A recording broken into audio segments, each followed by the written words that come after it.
e começou faz pouco tempo, mas os ingredientes já estão aqui. Avisa lá que o loteamento esta é mais uma casa que a construtora Engenharia Borges está entregando. É a satisfação de vocês trabalharem e entregarem uma casa para o proprietário, que é o primeiro sonho da vida dele. Loteamento da escola e CPR. Não deve ter compra todo mundo. E vai quanto tempo essa obra? 60 dias, chave no mês. Tá bom, essa é a equipe da construtora Engenharia Borges. Enquanto nós estamos gravando aqui, o Pedro está perdendo tempo. Vai trabalhar, Pedro. Vai lá. Tem que construir, tem que realizar o sonho. Os ingredientes estão aqui. Só falta você. Olha, mas eu não estou conseguindo ligar para lá, Adriel. Não tem ninguém para atender, a linha está ocupada. Não tem problema.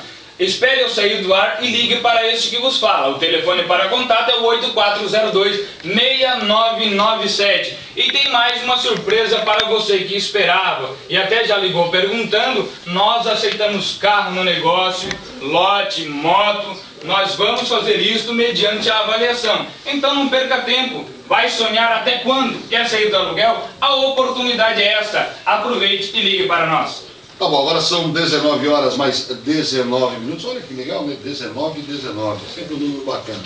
Olha, vamos lá para Içara? Vamos lá? Porque Içara tem um loteamento que, olha, é de primeira. Só falta você adquirir um terreno. Vamos lá. Azanete Empreendimentos Imobiliários lança em Içara Residencial Madre Paulina, no bairro Jardim Silvana. Um empreendimento ecologicamente correto com completa infraestrutura. Água e luz, esgoto fluvial e sanitário, área recreativa e quadra poliesportiva, quadra de futebol.